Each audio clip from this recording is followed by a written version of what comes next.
রাজনীতি এবং ধর্ম, দুইটা জিনিসের মধ্যে কি কোনো পার্থক্য আছে? হ্যাঁ, বলতে পারেন রাজনীতি এবং ধর্ম দুইটা জিনিস সাংঘর্ষিক নয়, একমাত্র মুসলমানদের জন্য।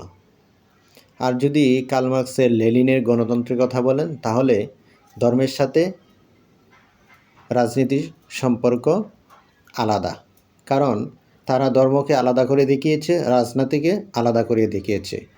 ধার্মিক ব্যক্তি যদি রাজনীতি করে, তাহলে তাদের দ্বারা কখনো ঘুষ নেওয়া হবে না, তাদের দ্বারা কখনো দুর্নীতি করা সম্ভব হবে না, তাদের দ্বারা কখনোই রাষ্ট্রের হক নষ্ট করা যাবে না, কারণ তারা বিবেকের কাছে এবং রবের কাছে দায়বদ্ধতা রেখেই কাজ করবেন। এখন আসেন, নবীজি সাল্লাল্লাহু আলাইহি ওয়াসাল্লাম মদিনার রাষ্ট্র পরিচালনা করেছেন।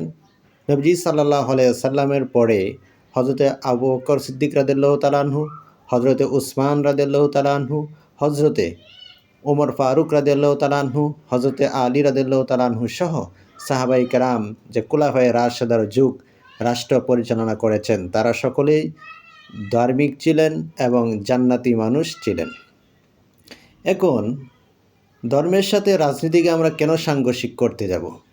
ধর্মের সাথে তো, ইসলাম ধর্মের সাথে রাজনৈতিক কখনো সাংঘর্ষিক নয়, কারণ সাহাবায়ে কেরাম মুমিন ছিলেন, ধার্মিক ছিলেন, পাশাপাশি রাষ্ট্রনায়ক ছিলেন। নবীজিও ধার্মিক ছিলেন, পাশাপাশি রাষ্ট্রনায়ক ছিলেন। হযরত আবু বকর রাদিয়াল্লাহু তাআলা আনহু ধার্মিক ছিলেন, পাশাপাশি রাষ্ট্রনায়ক ছিলেন। আলী রাদিয়াল্লাহু তাআলা আনহু ধার্মিক ছিলেন, পাশাপাশি রাষ্ট্রনায়ক ছিলেন।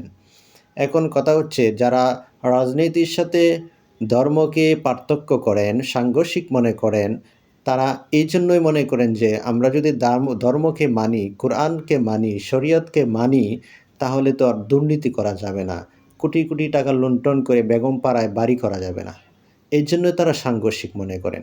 আর যদি তারা সাংঘর্ষিক মনে না করতেন, শরীয়তকে মানতেন, কোরআনুল কারিমকে মানতেন, আল্লাহ তাআলা দেওয়া বিধানকে মানতেন, তাহলে তারা অবশ্যই দুর্নীতি করতেন না, দেশটা সুন্দরভাবে চলতো। এখন আমার কথা হচ্ছে ওই জায়গায় যে রাষ্ট্র অর্থাৎ একটা ভূখণ্ড, ওই ভূখণ্ডটা আল্লাহ রাব্বুল আলামিনের দেওয়া একটা ভূখণ্ড। ওই ভূখণ্ডতে আল্লাহ রাব্বুল আলামিন আমাদেরকে দিয়েছেন বসবাস করার জন্য মানুষ হিসেবে।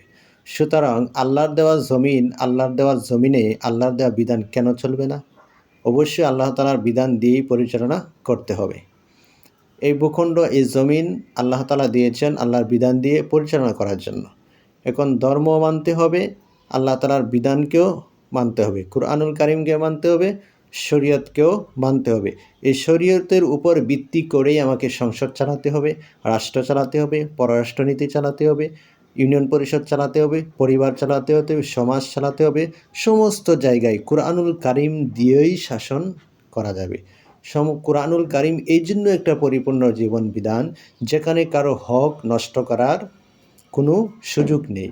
সবাই তার রবের কাছে দায়বদ্ধ থাকবে। দায়িত্ব নেওয়ার পর দায়িত্ব নিয়েছেন, যেন দায়িত্বে কোনো ত্রুটি না হয়, এজন্য আল্লাহ তাআলার কাছে জবাব দিতে হবে।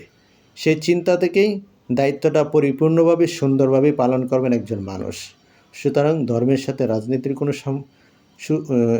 সাংঘর্ষিকতা কোনো কিছুই নেই। সুতরাং ধর্ম রাজনীতি একই জিনিস, দুটা একজন আরেকজনের সাথে সুসম্পর্কিত। সুতরাং ধর্ম মেনে যারা রাজনীতি করবে, ধর্ম মেনে যারা রাষ্ট্র পরিচালনা করবে, তাদের রাষ্ট্রটাই হবে সোনার বাংলাদেশ, তাদের রাষ্ট্রটাই হবে সোনালী সুখের বাংলাদেশ, তাদের রাষ্ট্রটাই হবে দায়বদ্ধতামূলক, জবাবদিহিতামূলক এবং সুন্দর একটি সুসংগঠিত রাষ্ট্র ব্যবস্থা, যেটা মক্কা এবং মদিনায় রয়েছে, বর্তমানে সৌদি আরবেও রয়েছে। ধর্মকেন্দ্রিক যদি রাষ্ট্র ব্যবস্থা হয়, তাহলে দেশের চুরি কমে যাবে, ডাকাতি কমে যাবে, দেশের মধ্যে ধর্ষণ কমে যাবে, দেশের মধ্যে অত্যাচার কমে যাবে, জুলুম কমে যাবে, ন্যায়ের সমাজ পাবে, সত্য এবং ন্যায়, সুশীল এবং সুসংগঠিত সমাজ ব্যবস্থা পাবে, যেটার মধ্যে রয়েছে অসীম সুখ এবং শান্তি। আমরা চাই সেই শরিয়া আইন এবং শরিয়া অনুযায়ী যেন আগামী সংসদ চলে। প্রত্যেকের কাছেই আমার এই ভিডিওটা শেয়ার করে সবার কাছে পৌঁছে দিবেন, যেন আমরা ওই শরিয়া আইন অনুযায়ী চলতে পারি। আল্লাহর দেওয়া জমিন, আল্লাহর দেওয়া বিধিবিধান দিয়ে যেন আমরা এই জমিনটাকে সাজাতে পারি। সকলে বলেন আমিন।